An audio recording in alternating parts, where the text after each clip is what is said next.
Thank you, Daniel. Thanks. Yeah. Good question. So, I really appreciate the way that the party has been an integral part in building alliances and working with different parties and has a knack for that. And I think the politics they are driving are often very fact-based and science-based, and I kind of like personally appreciate that. Now about the dynamics here, especially today, if you've read the polls, so Husu's party is leading, and their leader has said that he would prefer Ajak's party and Fatu's party as their partners in government. So there's this sort of a romance going on with SDP.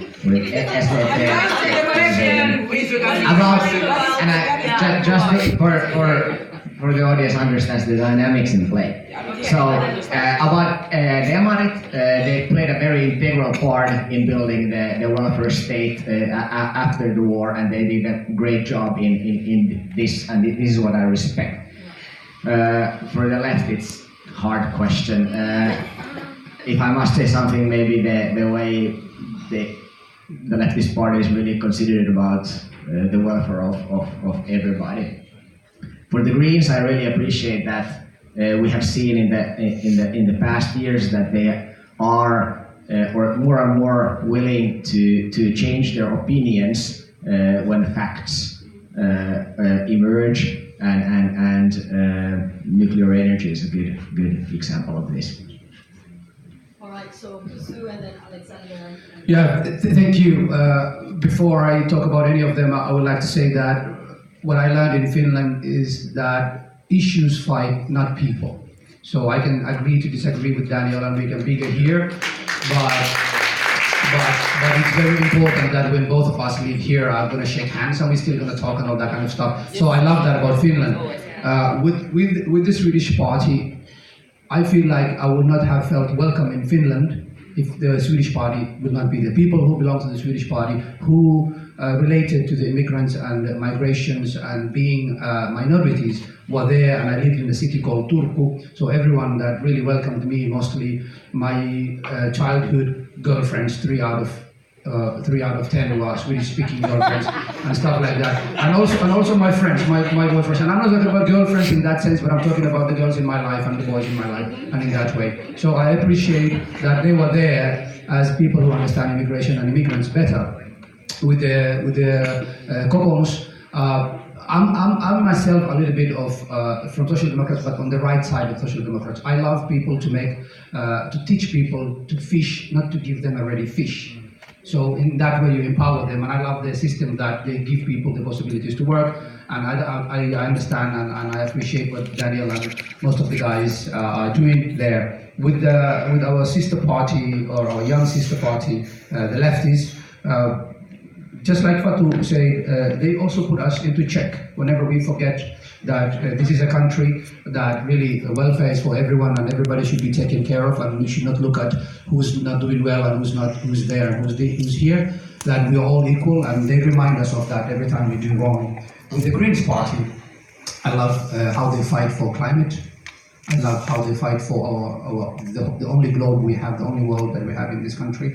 And every Green that I have seen, especially Fatu, is someone I really appreciate. And if there was only 2 places in the parliament today, and I will be told that you can use that, of course I'll take one, and then the next one I will give it to Fatu. But if there was only one, sorry, I will take it. Yeah. Thank you, colleagues, for organizing and for participating. Thank you, everyone, for coming in. And thank you, Husu, for some warm words about our Finnish-Swedish minority. Yeah, we're Finnish, but with Swedish as a mother tongue. That's important to know when we speak. So when I invite you to Swedish integration, I invite you to Finnish-Swedish integration. we learn both languages, yeah, but it gives us much more perspective. No one has died by learning languages. Actually, I never have. SDP. Okay, I start from there. I will be very short because I don't really like to talk. I like to do and discuss and work stuff. Green, climate, left. When I was 16, I was left. I mean, I have no. I actually when I had a debate with a Russian speakers candidate, we had our own debate in Yle, and it was really surprising that my opinion matched with a member of Left Alliance. And it's also he was really good guy. He spoke really. He was Finnish, but he was totally fluent in Russian. It was really impressive. Kokomus. I think they have really good views on business side, and a lot of people, and especially when we come to your minister Kai Mäkynen. It's the first minister I have seen who have given me on the street his flyer 2 days ago. He was spreading his flyers by himself. It was really touching in Porvo in bus station. SDP. I have no idea to say. I mean, because for me, I really appreciate your way of thinking about the base income, and that's what I think really should be done in really common future. Yes, perusturva. I think that this how all the welfare states will look like, and as a social worker, I see this tendency as well. Yeah, that these discussions are open about the basic income, this perusturva in all welfare states, and it's only welfare states who discuss this stuff. And as a social worker, I see quite big potential in it, and I really like that it was your initiative, as I remember from the beginning. Thank you. All right. So Thank you for your answer. Very interesting. Good perspective. Yeah, very good. Yeah. Still one question. The name of this discussion, the title was New Finn. Not sure of your vote. And I'm always wondering, we use this word uusi suomalainen, New Finn. In a few sentences, few words, can we stop being new, or when does it stop? Is there a moment where we can become Finn? When your family lives here, when you feel like your friends are your family and they live here, when your life is here, when you're educated here, when you see your future happening here and some of your history has happened here, you are Finn. I have nothing to add.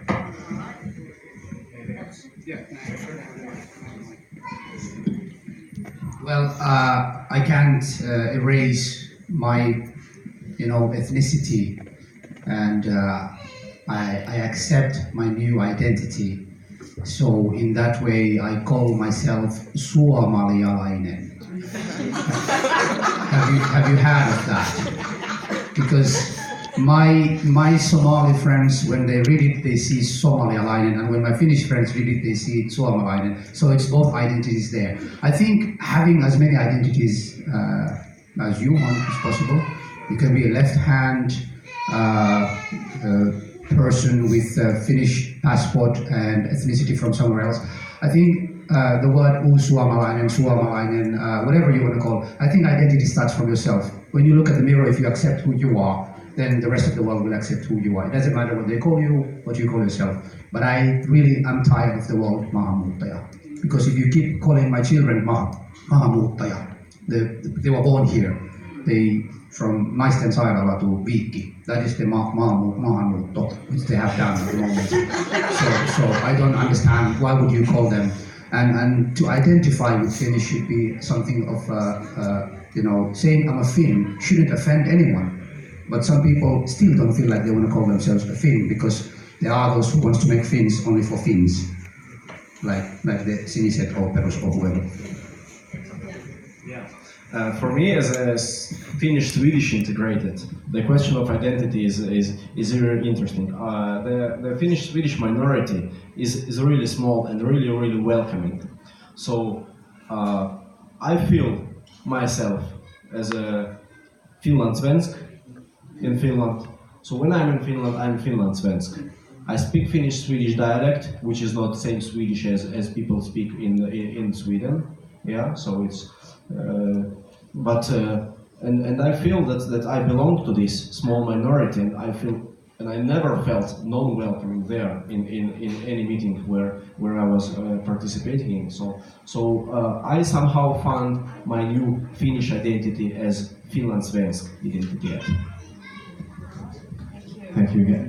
We'll go to question and answer Q&A now. We'll start this last stretch of our discussion today with, because we have a member of the Piraattipuolue with us. So we offer Martin Rifracine to ask the first questions from the Q&A. So thank you, Jean-Philippe. Since this is an event that is meant for new Finns, especially those who arrive in the country before they turn 30, there's an interesting question that happens for males at least, which is the issue of military service. And I know from first-hand experience that some people, depending on which country they came from, either freak out or are overly enthusiastic about serving. Now, I want to frame my question from the same perspective as the Youth Alliance. And basically, they offered the option of keeping things the way they are, which is to only force males to serve in the army. That's the one option. The other option in their call was to extend the obligation to women. And the third option was to extend it to everyone and diversify the option to also include, in addition to the military option, the civil service option, to also add crisis management. And this is something that Finland has been pioneering a lot, intervening around the world, sending civilian observers. And that could be a third path. So my question to all 5 panelists is, which of these options would you pick from your party's perspective, and why? Thank you. All right, yes. So if we start with Fatima and then Ayak and then you go. Yeah, thank you. And I would pick option 3, meaning diversify it.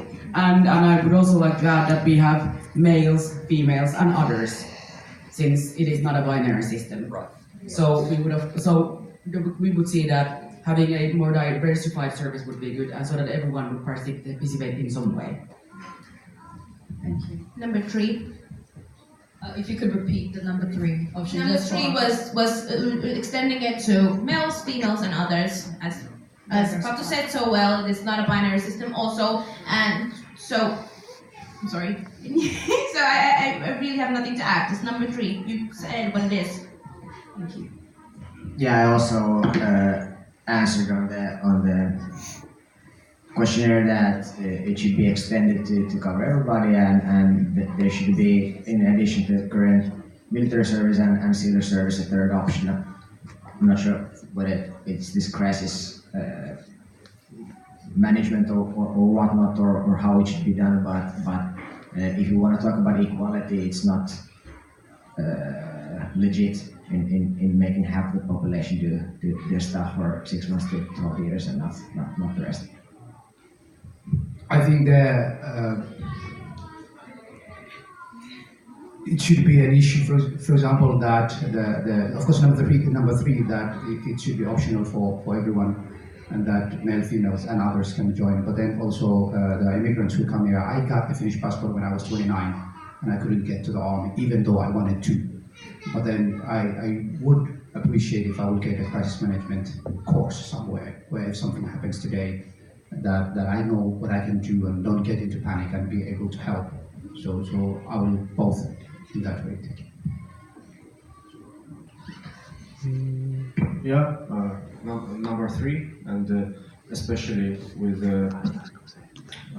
women, I have really much friends, women friends, who participated in Finnish army, and they're really proud of it, and I really like to see there strive to it.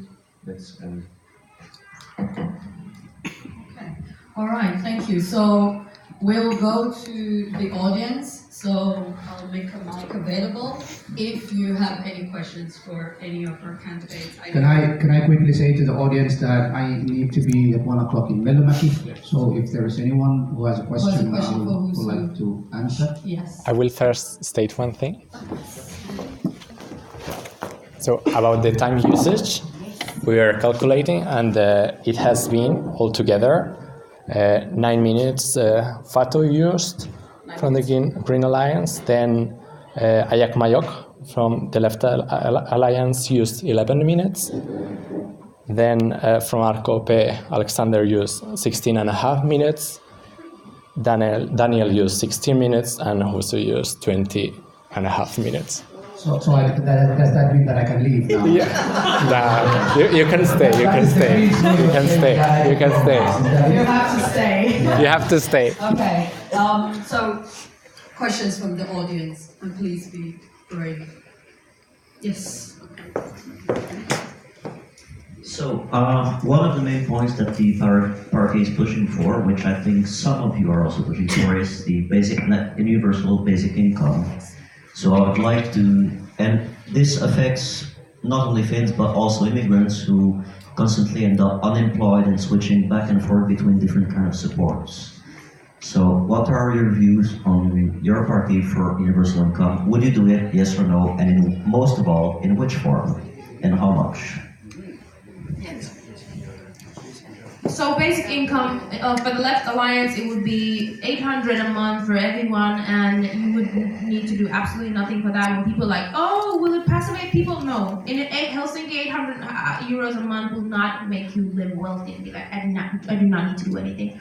And it will be, if the more you earn, the more taxes you pay, hence you will not get basic income when your incomes go into a certain level of amount of money a month. So 800 euros for each person, and it will take about 2 government seasons because it's such a huge change. It needs a whole change of our taxation system. It cannot happen in 4 years. It takes about 8 years to. 6 and plus, I would assume in like the next, not this, but the next electoral term it will happen. Also, I need to be at the Melomäki as well in like 2 minutes. Okay. Yeah, but then did she answer your question? Okay, great. All right. Then Husu, since you were I think if we combine the idea of cheap labor together with the basic income of 600 euros a month would really cover the possibilities to put people to work, but also make sure that they have some kind of benefit. It's very hard to live in Helsinki with only less than 2,000 euros, even when you are alone. It's really hard.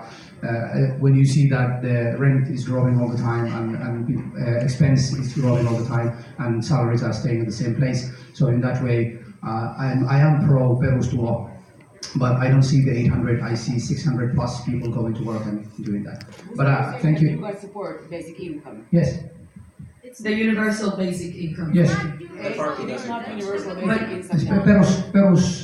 Perusturva. Joka on eri asia kuin Niin, perusturva. But I understood you. But perustulo. basic income. Perusturva. Yeah. Sorry, I understood you talked about perusturva.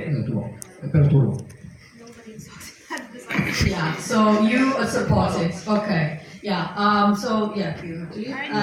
All right. Thank you so much. Yeah. A round of applause for you two and so then Alexander. Yeah, our party, as far as the question is to party line, our party does not support the basic income, but we would like to see more options and more things that makes for entrepreneurs easier ways to employ people. So it means that we are ready to make lower tax rates for the first employee that get employed in the company and support the entrepreneurship in many other ways. Personally, when we come not to a party, as a social worker, I see really good and big potential in this idea with basic income, and I think that that's how the social and health, so like the social security system will look like in future, and that's it's just a question of time, yeah, that we collect all those benefits into one, yeah, and pay them once a month. But I'm quite skeptical to pay it for people who have high incomes. That's not fair. So it should go to people from low income groups, more or less, or Social security system oriented first of all to people who have low incomes. There is no goal to support people who have really high incomes already now. Okay, Daniel. So work itself is in a huge disruption at the moment. In the next decades, we don't even know what work constitutes and what sort of careers or jobs people will have. So from that perspective, it's evident that there will be a solution, such as universal basic income or similar. There are different varieties. I personally favor negative taxation. We already have a governmental entity to organize it, and it's the taxman who already has the information on everything. So my proposal would be negative tax income. It basically works quite similar as universal basic income, and the idea would be that the amount would be somewhere around 600 to 800 euros a month, and not sure if we should incentivize people to actually activate during that period of time or not. It really depends on how the labor markets work in the next decades. All right, yeah, Fatih. Well, thank you. The Greens have been lobbying for the universal basic income for the last 20 years. So this has been our goal, and we see the positive thing. And we believe also that this is something that could be done during the next 2 terms, or maybe during the next term. I'm being skeptical, well, no, I'm being realistic. During the next 2 terms, first 300 and then 600, and of course some add-ins on top of that. I see the universal basic income as a system that is not humiliating for the person. Since now our system is built in the 1960s, when the labor market was completely different. You went to school, you got a job, you did that until you retired, and that was that. Now the labor market has changed and transitioned. People have different kinds of jobs. We have freelancers. We have people who work in businesses. We have entrepreneurs. We need a system that supports you always. And the worst thing with our support system now is that people who don't have the skills to apply for support do not apply for support. Meaning people who have mental difficulties, people who are sick, they actually don't know what support they can even apply. And we have millions and millions of euros of support that is not applied by the people who should apply it. And that is something that we're really failing in Finland. All right. Yes, question. Just bring this to you. I want to comment to the Swedish thing about what you were saying about only paying the basic income to lower income levels. I like the idea of it being paid to everyone, but having it displaced by taxation as you increase. Because by saying you only pay it to one section and not to the other, that can institute the concept that why are we giving something free to them? It creates a them versus us. But by having it for everyone that is then displaced by taxation, it is still available to those people should, let's say, due to global warming, their industry suddenly dries up and they're unemployed and they have no income. So they still have that basic to fall back on in that case. Negative taxation would take care of this problem. Yeah, also in the risk model, the taxation will fix that. And for me, it is, yeah, you said everything that I agree with. Thank you. All right. Any more questions? Yes.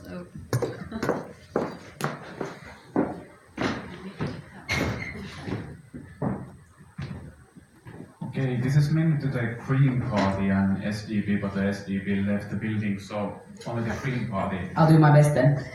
Okay, your goal is to have zero-emission cars in after 2030. Currently, the government budget is 55 billion, and out of that, 45 billion is coming from taxation. 11% of that 45 billion is coming for car tax, car use tax, and then gasoline tax. And that doesn't even include the VAT from gasoline. Where are we going to get this roughly 5 billion in a year if we are going to substitute electric cars, and in the future when we are not going to get anything from gasoline tax, or if the new electric cars, the car tax part of that is going to decrease? My point is we are going to be 5 billion short. So are we gonna, where we are gonna cut costs, or what we're gonna increase in taxation? Well, in taxation, we are going to increase everything that is harmful for the environment. We have made our tax program, the green option, and in there we have the statistics on it. But it is difficult, and it will be difficult. But we also see that the world is changing. When you look how Finland is formed, we know that after the year 2040, we will have only 3 growing areas, meaning Helsinki, Turku, and Tampere. We know that people will move towards the south, and we know that we have until the 2040 we have 10 areas that are growing, but then it will be only 3 areas. We know that the whole way Finland is operating will change, and this means that we have to critique our whole system and our whole taxation. Did you get an answer to your question? I'm our education specialist, not our climate specialist. Okay, but maybe I'm guessing your point is that would then the government be borrowing to substitute, to make this? No, I don't think so, but we will need to change our whole tax system. So everything there would needs to be be changed. cut and cost in other areas. Yeah, we have made the green option. All the opposition parties always make this option, this different opinion how things should be organized, and there is the cost is counted there. Okay, but hopefully these would be sectors that would affect. Yes. Hopefully. Yes. Okay, right. One more question, and then we can have networking, so you can bump. Yeah.